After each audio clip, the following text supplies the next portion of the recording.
So if you've been decluttering for a while and you've gotten bags and bags and boxes out of your house, yet sometimes you still look around and you're like, why does it feel messy and why does it feel so cluttered when I've been working my tail off and getting this clutter out of my house? What's the deal?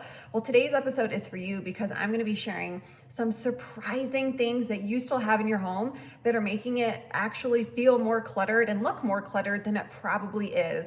If we haven't met, I'm Katie Wells. I'm a declutter expert and host of the Maximize Minimalist podcast, and through that show, this YouTube channel, and my online programs, I've helped hundreds of thousands of people successfully declutter and simplify their lives. So you ready to dive in? Ooh, I'm so excited to do this. Okay, number one is things you leave out on your counter. Now, more often than not, these are things that have a purpose, have a function, and are things that you use, AKA they're probably not what you would consider clutter, right? It's not disorganized excess, it's not in your way, it's things you use. Think of things like toasters, appliances sitting on your kitchen counters, maybe even a kitchen tool holder, like a big ceramic pot that holds your spatulas and tongs and things like that sitting in your kitchen. You could look at any single room in your home and there are probably things on there that are making it feel more cluttered than it is. And this is a really big one.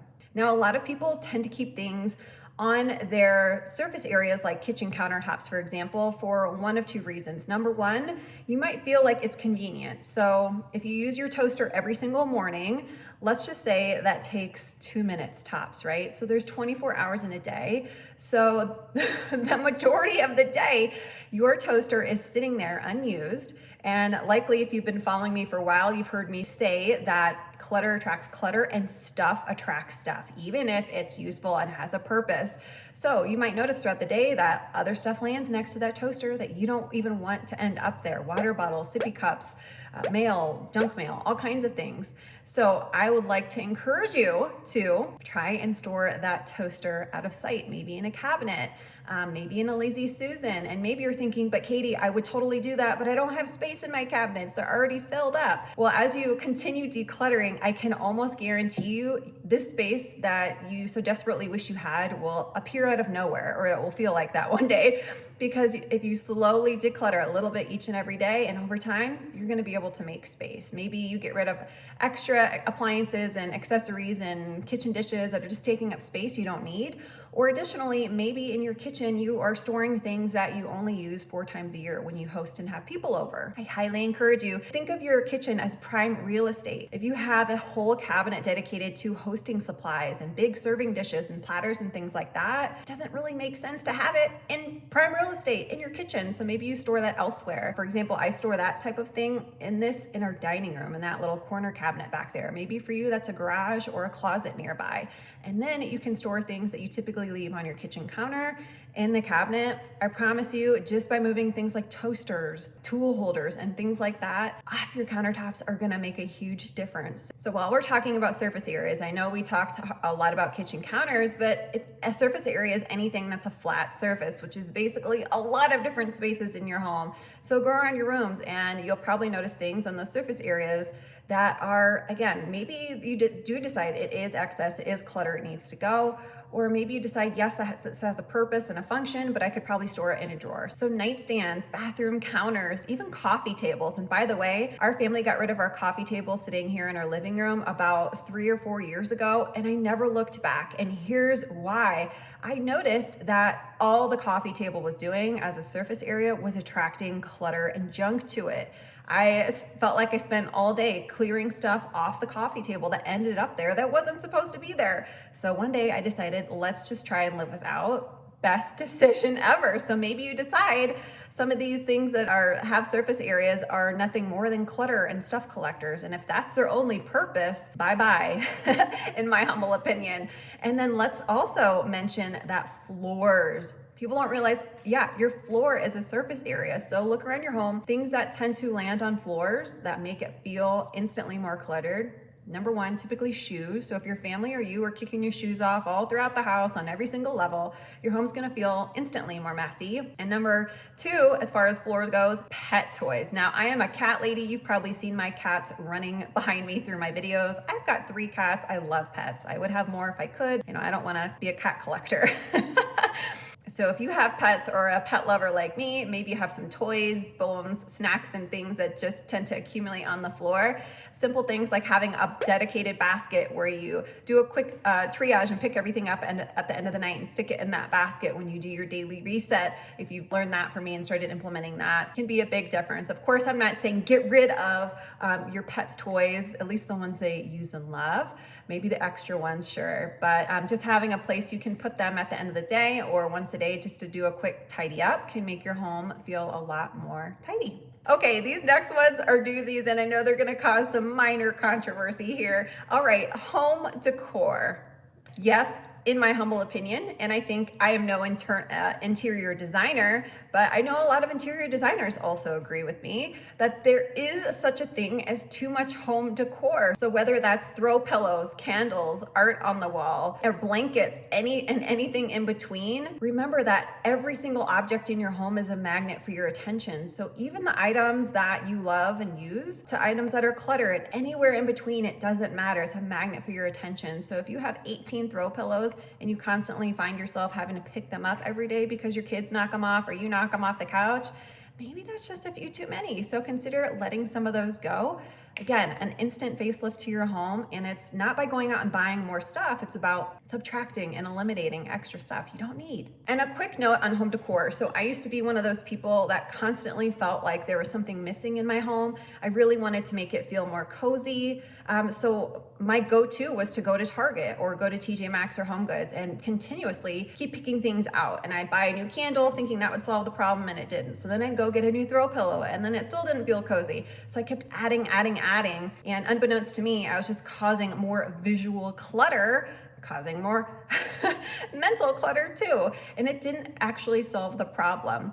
So consider reducing some of that stuff and simplifying it. And I think what's really cool when you do this, the things that you have left, you really love and you really value. And when you walk past them, you see this one favorite picture instead of 50 on a wall, I think you appreciate it even more. At least I found that true with eliminating a lot of extra home decor. Let's talk about wall space, because artwork, and I mentioned wall galleries, and I'm all for those. If they suit your fancy, you do you. But again, I think people underestimate how important white space is, or just blank empty space.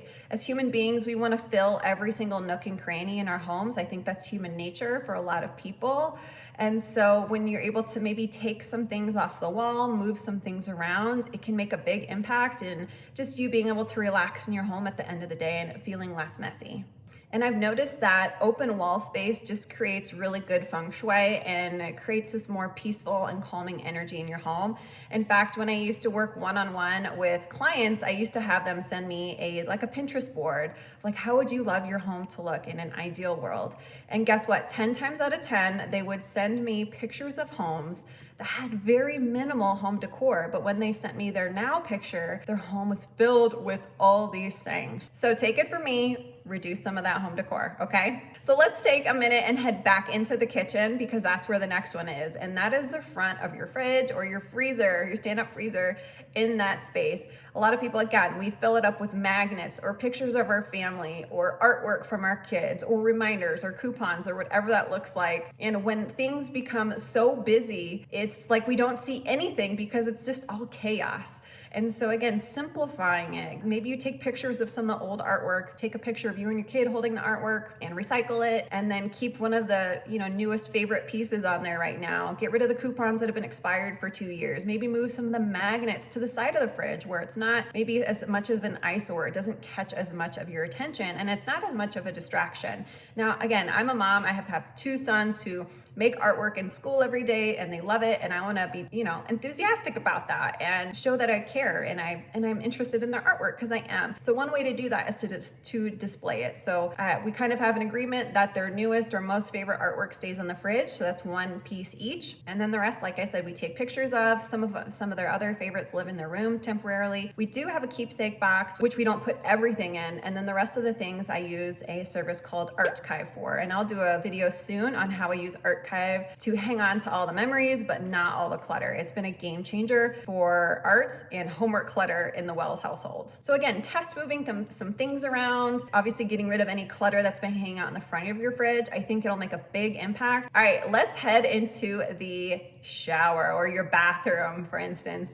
One space, if you're anything like me, I used to have what felt like 594 mostly to half empty bottles of shampoo and conditioner in my shower. And to reach the one I actually wanted to use, I'd reach across tons of bottles, knock all of them over. It was really frustrating. It was not a good way to start my day, knocking all this clutter off into my shower. So make a commitment. I'm not saying to go get rid of those and waste all that stuff, right? You've spent the money on it. If it's something you do want to use it up. Make a commitment that you're going to use up these 15 bottles of shampoo before you buy a new one. Or maybe you offer them to a friend if they just weren't for your hair, made it too frizzy or whatever. Maybe give it to your partner or your kids. Just make a commitment to use them up and or get them out. Simplify it. I have like 2 bottles in my shower, shampoo and conditioner and a bar of soap. And guess what? It's simple and I love it. And it makes my home feel less cluttered. So this next one surprised me and I actually didn't want to ever admit to it, but it's the truth. All right, mismatched bins. So let's go into your garage or maybe your basement or attic or anywhere you hold a large volume of things that are in storage a lot of the time. Maybe seasonal decorations, maybe things from your childhood you're hanging on to. And years ago, I noticed that in my garage, all of these bins, none of them matched. We just accumulated them all from different places. Some came from my husband when we moved in with each other and got married, and some were blue, some were black, some were clear, some were missing lids. I mean, they were all mismatched. And I remember reading somewhere that mismatched bins make your home feel messy and less organized. And I was like, that can't be true. Plus, I knew my bins worked fine, right? They served the purpose of storing things. I wasn't gonna go spend hundreds of dollars to get bins that matched. It just didn't align with my priorities and my values. And guess what? I still haven't done it. All my bins in my garage are mismatched. But I will say, when I'm in spaces that have matching bins, it's just aesthetically, it does something to our brains. Our brains like that. It makes it instantly feel less messy. And so I do feel a little sense of messiness in my garage, but it's not true messiness. It's only because the bins don't match. So maybe if that's something you want to try, go for it. Or maybe you have smaller bins like in your closet that you thought, oh, you know what, that would be really nice to be in my closet and have these 3 bins match. It'll make it feel less messy. So maybe that's a more economical way of testing it out. So again, as much as I don't want to admit it, that my garage will look more organized and tidy with matching bins, it's just the way it works. Anything that matches cohesively is gonna feel tidier. All right, I wanna talk about furniture for a second because this is a really surprising category for most people. And most people, when they declutter their homes, they never for a second even consider letting go of furniture. Why? Because I guess it's big. Typically, it's bigger in size. And I think some people just tend to think of clutter as little things and knickknacks and bric-a-brac and things that are just in the way. But furniture and having too much of it can absolutely make your home feel more cluttered and dark and closed in. And so walk around your rooms. If you're anything like me, what we used to do, again, a lot of our furniture was inherited or secondhand, and none of it really was cohesive or matched. And that was fine, and it's still fine with me. But what happened was all the furniture we inherited or got for free ended up going, and the stuff we really didn't love ended up living in the guest room. That's where we just like shoved everything we didn't know what to do with.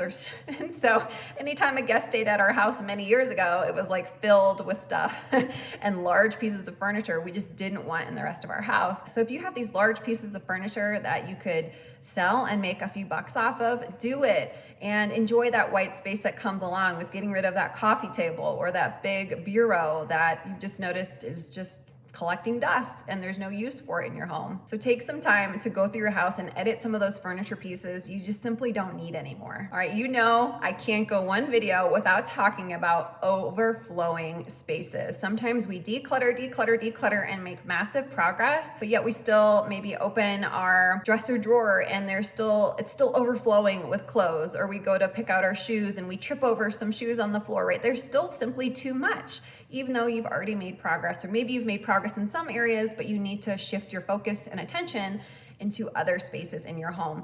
So I want to remind you that continue to declutter. And if any space is overflowing and it's spilling into your home, whether it's on the floor or onto a surface area, that's a telltale sign something's got to give, something's got to go. And it's not simply about organizing it and finding bins to try and out organize your clutter. It's always about editing and letting it go and letting it out, moving it out of your life to make space for what really matters. Additionally, maybe you edited your wardrobe and your dresser down to what fit really comfortably in your dresser.